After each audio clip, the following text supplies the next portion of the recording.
Segundo Crônicas 33, 10 a 17 diz: Falou o Senhor a Manassés e a seu povo, porém não lhe deram ouvidos, pelo que o Senhor trouxe sobre eles os príncipes do exército do rei da Síria, os quais prenderam Manassés com ganchos, amarraram-no com cadeias e o levaram à Babilônia. Ele, angustiado, suplicou deveras ao Senhor, seu Deus, e muito se humilhou perante o Deus de seus pais.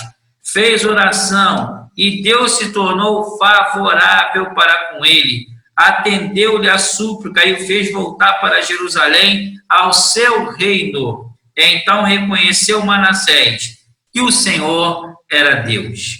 Depois disso, edificou o muro de fora da cidade de Davi, ao ocidente de Gion, no vale e à entrada da porta do peixe, abrangendo Ofel, e o levantou muito alto. Porém, pôs chefes militares em todas as cidades fortificadas de Judá. Tirou da casa do Senhor os deuses estranhos e o ídolo, como também todos os altares que edificara no monte da casa do Senhor e em Jerusalém, e os lançou para fora da cidade. Restaurou o altar do Senhor, sacrificou sobre ele ofertas pacíficas e de ações de graças, e ordenou a Judá que servisse ao Senhor, Deus de Israel. Contudo, o povo ainda sacrificava nos altos, mas somente ao Senhor, seu Deus. Meus irmãos, quando nós olhamos para este texto aqui, nós podemos perceber algo muito interessante, que é um caminho de um arrependido, o caminho de uma vida reconduzida por Deus. Manassés, ele foi considerado, então, um dos piores reis, porque ele se afastou e afastou o povo de Deus. Interessante perceber que ele era filho de um pai muito crente, que era Ezequias. E aí nós podemos perceber, então, que ele não seguiu os caminhos do seu pai. E aí esse texto aqui mostra o que Deus permitiu que acontecesse com Manassés. Ele, portanto, foi humilhado, foi transportado de Jerusalém para a Babilônia, foi levado como um cativo, mas aqui a gente percebe no versículo 12, 13, que este homem, então, precisou passar por esse caminho, precisou passar por essa situação adversa, por essa aflição causada por ele mesmo, para que ele voltasse para o Senhor. E essa volta para o Senhor foi uma volta convertida, porque diz o texto que ele reconheceu que o Senhor era Deus. Então a gente percebe que houve então uma conversão, houve então uma mudança, uma transformação. E agora o que fazer? Qual é o caminho de uma vida conduzida por Deus? Qual é o caminho de uma vida que volta-se para o Senhor? O que fazer diante dessa transformação e dessa restauração promovida pelo próprio Deus? Em primeiro lugar, nós vamos perceber então que uma vida restaurada por Deus, ela se dispõe e se dedica ao serviço do Senhor. Quando Deus restaura esta relação, portanto, com Ele, traz a mim a você uma vida disposta a servi-lo. O seu serviço, portanto, foi com o objetivo de proteger a cidade, levantar o muro, convocar militares, então, em todas as cidades fortificadas de Judá. Mas Manassés, portanto, procurou proteger-se, procurou, então, viver um novo momento, disposto, trabalhando intensamente. Os versos diz aí no versículo 14, depois disto, edificou o muro que fora da cidade de Davi, ao ocidente de Gion, vale a entrada do peixe, abrangendo Ofel, e o levantou muito alto. E diz o versículo: chamou também os militares e todas as cidades fortificadas. Esses chefes militares, então, foram conduzidos ao serviço. E aí nós podemos perceber, então, algo curioso é que uma pessoa, portanto, reconduzida por Deus, ela, portanto, tem a disposição de trabalhar, de servir e se dedicar completamente ao Senhor. Nós podemos ver isso em vários momentos da Bíblia, de pessoas que foram alcançadas, transformadas, mudadas, e logo a seguir se dispõem a servir.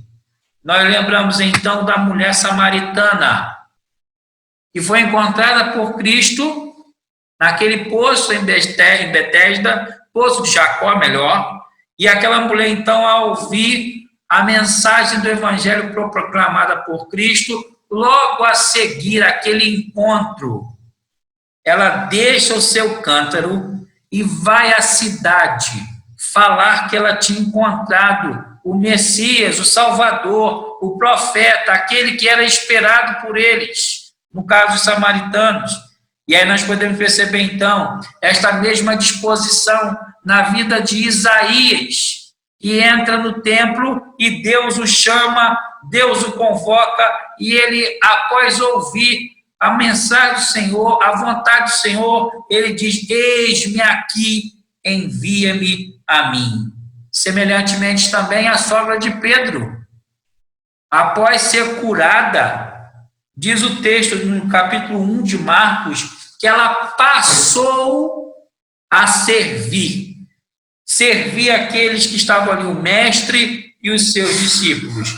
Então nós podemos perceber, meus irmãos, que uma vida restaurada, uma vida transformada, uma vida resgatada, ela se dispõe, se propõe, se envolve no serviço ao Senhor. Segundo lugar, nós podemos perceber uma segunda verdade nesse texto aqui: uma vida restaurada, reconduzida por Deus, ela passa a ter exclusividade. Olharmos o texto, a partir do versículo 15, Deus passa a ser o centro da vida, não somente de Manassés, mas de todo o povo. Ele tira da casa dos seus deuses estranhos o ídolo, como também os altares, no monte da casa do Senhor em Jerusalém, e lança fora da cidade. O fato é que Manassés foi alguém que abriu mão da idolatria que ele mesmo colocara dentro da casa de Israel, dentro do templo. Ele influenciou negativamente o povo. Diz-nos a história bíblica que ele fez aliança com o deus Moloque, Deus, portanto, que matava-se crianças em holocausto a ele. E aí, portanto, essa aliança não foi boa e agora ele se converte e a exclusividade é do Senhor. Ele retira o altar dos deuses para poder servir com exclusividade. Faz uma limpeza, uma transformação de vida. A gente pode perceber, ele tem consciência de que o centro da sua vida agora é Deus e somente Deus. E aí nós podemos perceber, né, meus irmãos, que nós vivemos e nós sabemos que o tempo em que nós vivemos é um tempo de exclusividade, né? E a vida cristã, ela não pode ser diferente. A vida cristã, ela deve ter as prioridades e as exclusividades. A história da igreja vai falar de Moody, um grande avivalista do século 17, e ele certa vez foi a Londres visitar o culto da igreja do reverendo Spurgeon. E ali algo mais chamou a atenção de Moody não foi o louvor congregacional, não foram os cânticos, Embora ali tivesse uma bela igreja construída ali em Londres, mas o que mais chamou a atenção de Moody foi quando Spurgeon orava. Quando Spurgeon fez uma oração, e aí ele teve a consciência que parecia que Spurgeon tinha um acesso grande, porque o céu parecia se baixar naquele lugar, quando aquele homem de Deus clamou ao Senhor, orou naquele momento, naquele culto, naquela hora. E aí nós podemos perceber o que nisso. Qual era a razão dessa intimidade com Deus?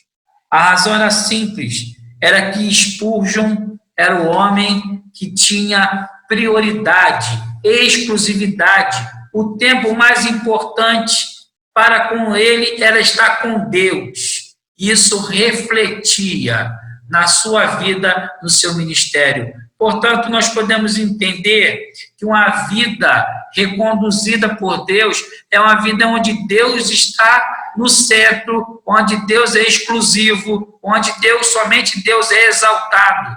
E aí nós lembramos do que a palavra do Senhor diz: a intimidade do Senhor é para os que o temem, os quais dará a conhecer a sua aliança. Lembramos também do texto clássico de Mateus 6,33. Buscai, pois, em primeiro lugar, o reino de Deus e a sua justiça, e todas essas coisas vos serão acrescentadas. Portanto, uma vida reconduzida por Deus, Deus será o centro e ele terá exclusividade. E aqui nós podemos ver que esse homem, restaurado pelo Senhor, ele tira tudo que atrapalha, coloca para fora e faz, então, de Deus, resgata o que é de Deus, que é o seu tempo, a sua prioridade, a sua comunhão. Ele passou da exclusividade a Deus, somente o Senhor. Meus irmãos, nos nossos dias, muitas coisas podem atrapalhar a nossa vida, podem nos afastar do Senhor, podem tirar o centro do nosso culto a Deus, pode e acontece. Mas o fato é que uma vida que vive para o Senhor, ela abre mão dessas coisas que são acessórias e supérfluas para tão somente dar exclusividade a Deus, somente Deus. Terceiro lugar, ao olhar para esse texto, nós podemos perceber uma terceira verdade. Uma vida reconduzida ao Senhor é uma vida que está aos pés do Senhor. Perceba aí o versículo 16. Restaurou o altar, sacrificou sobre ele ofertas pacíficas e de ações de graças, e ordenou a Judá que servisse ao Senhor, Deus de Israel. O que nós podemos ver então aqui é algo fundamental, a restauração do altar, algo que era, ou seja, preciso, urgente fazê-lo, e ele o fez. Ele centralizou a sua vida em Deus. E de que forma? Em primeiro lugar, ao restaurar o altar, ele está mostrando exatamente que a sua vida agora, ela depende exclusivamente de Deus. Deus será o único agora, dali para frente, que ele estaria implorando o seu favor e a sua graça. Ofertas pacíficas, ou seja, Deus é o Senhor. Segundo, uma vida também de louvor. Ele, então, agradece a Deus, faz ali sacrifícios de ações de graças. Perceba você, alguém que estava afastado do seu reino, humilhado, como um escravo, agora ele volta, e a sua atitude não podia ser diferente, a não ser de louvor ao Senhor, de gratidão, de reconhecimento.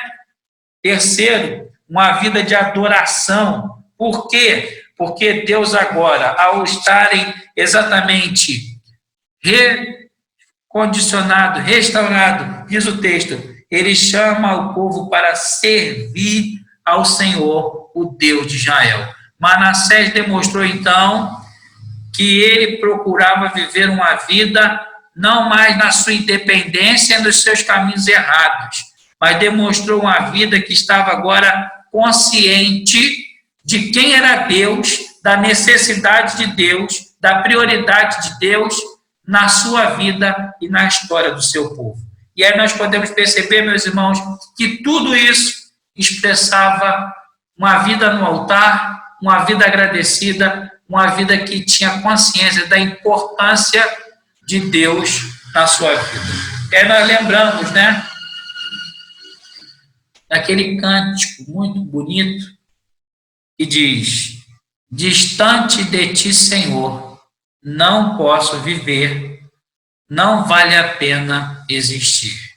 Foi necessário Manassés passar por aflições para ele saber quem de fato era Deus e o quanto ele era representativo para a sua alma, sua vida.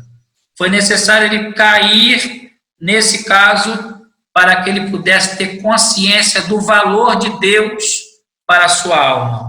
E aí, então, nós vemos, então, que ele coloca no altar de Deus a sua vida. E aí vemos, então, uma adoração, um culto a Deus, uma vida que só teve razão e só poderia ter razão em Deus. Ele reconhece, então, que Deus era necessário, era ele importante da adoração, culto, porque era dele que vinha todas as bênçãos. Quarto lugar. Esse texto nos ensina que uma vida reconduzida pelo Senhor, ela passa a ser pessoas que procuram resgatar vidas.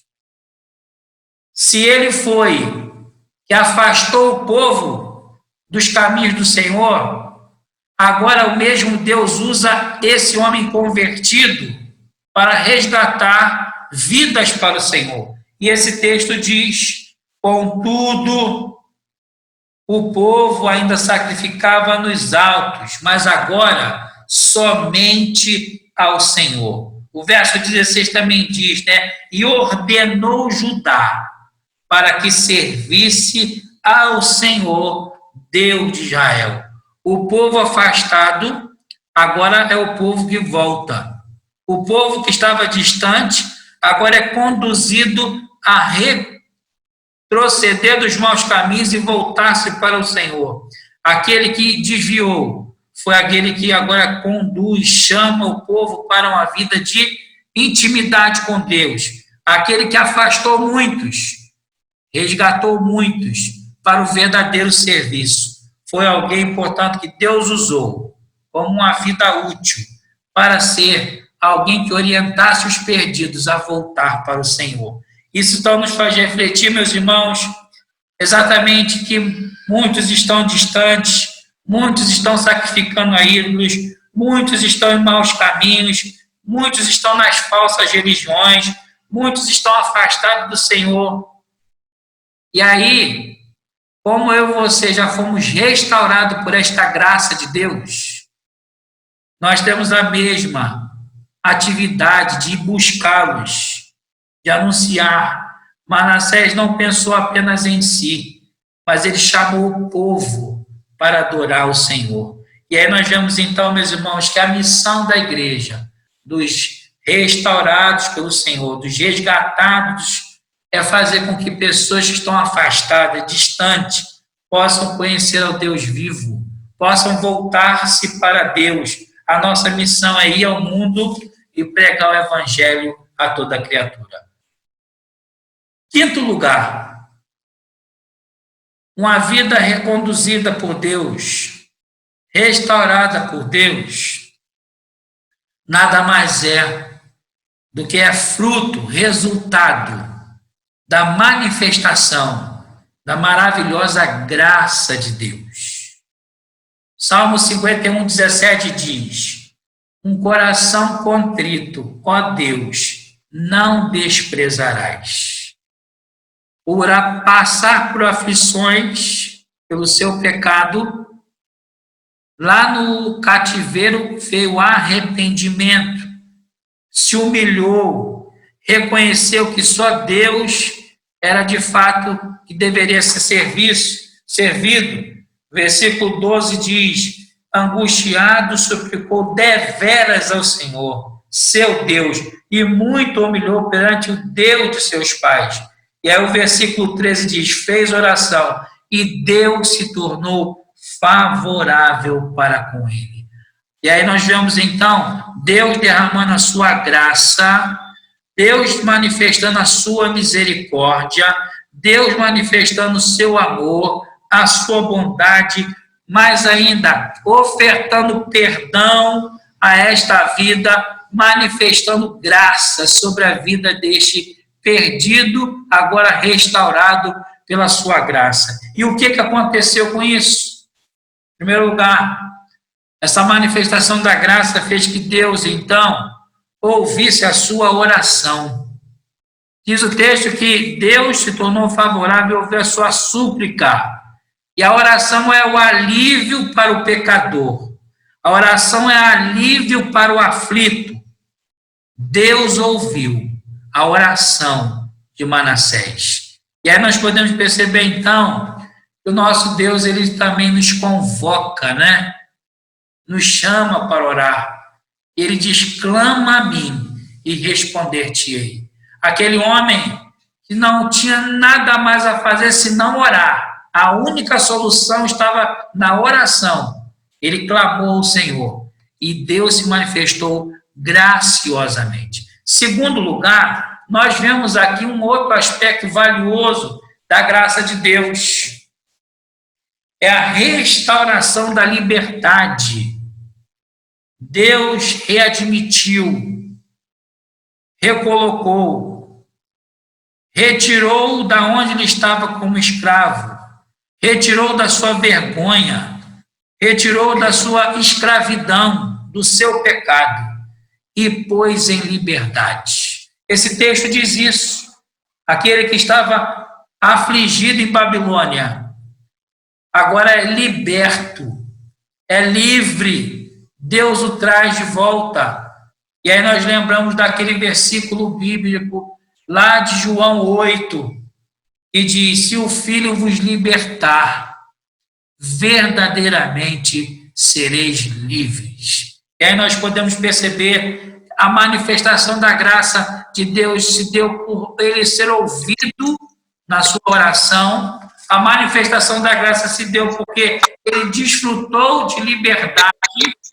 Mas, em terceiro lugar, ele teve a restauração do reino.